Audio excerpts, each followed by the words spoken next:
we've been discussing the title, Natural Born Rimmers. Actually wrote the episode.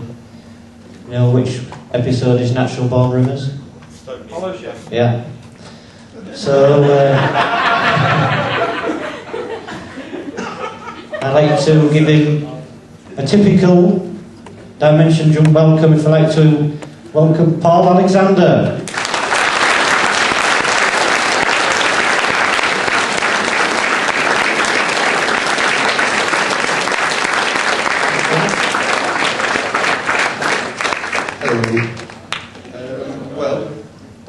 Thank you for the introduction.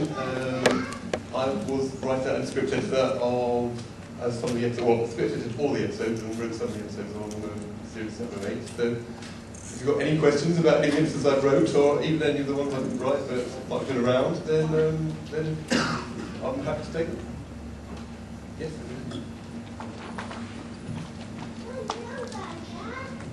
Having only been involved in the last 2 series of Red Dwarf, was it a daunting job to step into writing after the partnership with Grant Naylor had broken up?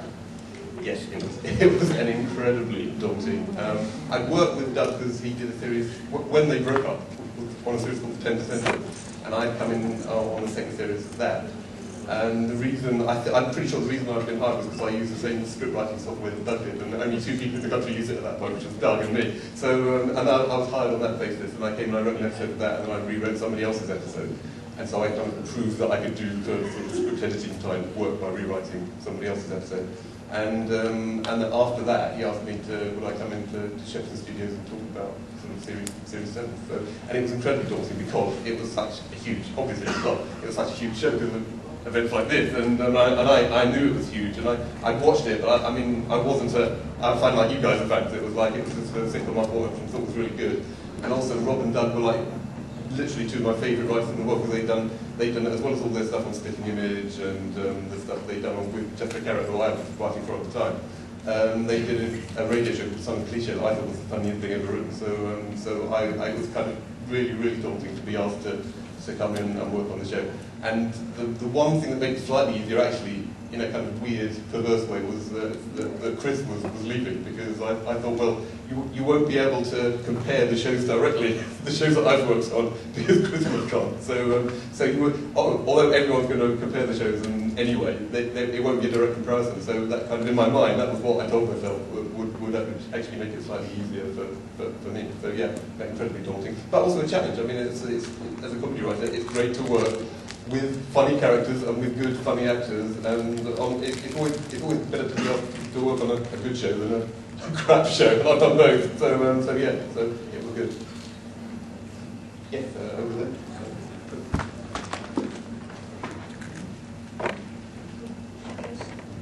Hi, was there any concepts or ideas for Red Dwarf that you would have loved to have written and put on the show that never made it or never got a chance to do?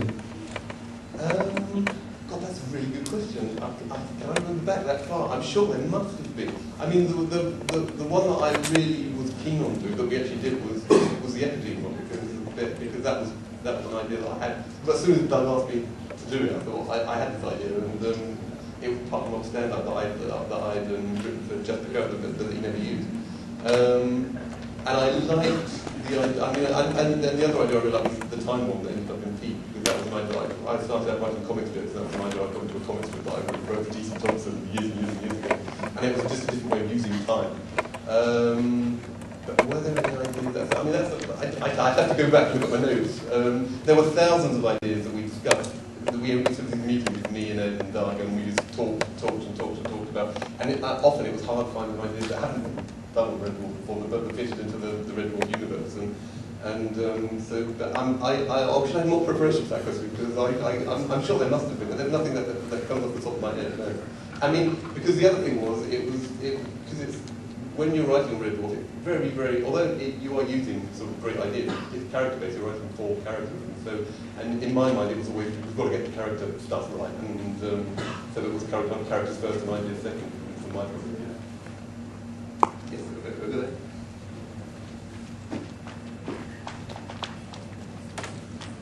Hi Paul, good to have you here. Hope this is the first of many DJs. The question I'd like to ask you is, of the episodes that you either script edited or contributed to the writing process yourself, are there any ones that stick out as a particular favourite in your mind, for whatever reason, conceptual or particular idea? Yes, that's very, very easy. I love the start of Natural Born, the pre-title sequence that threatened to eat the whole show, because it was like the longest pre-title sequence compared to length of show ever, I think, on television. And that was such fun to do, because, I mean, we were kind of three sort of early middle-aged guys sitting around talking about Bond movies, which is, whenever you get middle-aged guys together, that's all they do anyway. They sit and they talk about Bond movies, and we wanted to design a kind of pre-title sequence that was like a pre-title sequence in a Bond movie that was a kind of great action kind of sequence. And so that, just from that point of view, it was my favourite episode. And also it was a chance to change the history of the show to write Rimmer out of the show, even though he did come back in the end. But it was a kind of real sort of key episode. So, and it was great to be given the chance to write a key episode of something that had this amazing continuity, this amazing history, and he went to kind of taking this big decision to change it, and being entrusted with that was great.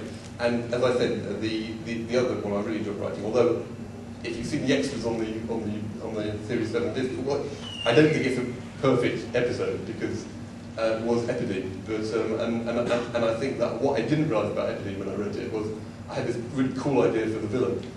But it kind of conceptually is a cool idea, but it's not a very visual idea. All it was this kind of swirly thing, Epideme, and with an interesting voice. And if I thought about it, I would have taken kind of the J.R.R. Tolkien approach, where you've got a swirly thing as your main villain, but he's also got armies of henchmen that could actually sort of engage with your main player. A giant eye, that's your villain. Yeah, exactly. A giant eye is your villain, and if it was just a giant eye that was your villain, it wouldn't be very interesting. But luckily there are other things. So I would have more zombies in it, and the zombies were Ed's idea anyway. But I think there should have been more zombies in retrospect in the episode, sort of doing Epideme's bidding, and then I think it would have been a bit more visual. But I still think it's a cool idea that kind of a killer virus that actually has a voice. I really like that. And the guy that did the voice, Gary Martin, was fantastic. And I've worked with him a couple of times since as well. He's just a lovely guy. Yeah, absolutely. He was the voice of Audrey too in Shop Follows. If you're sort of on stage in the 80s, he did the voice of the plant. He's a great singer as well.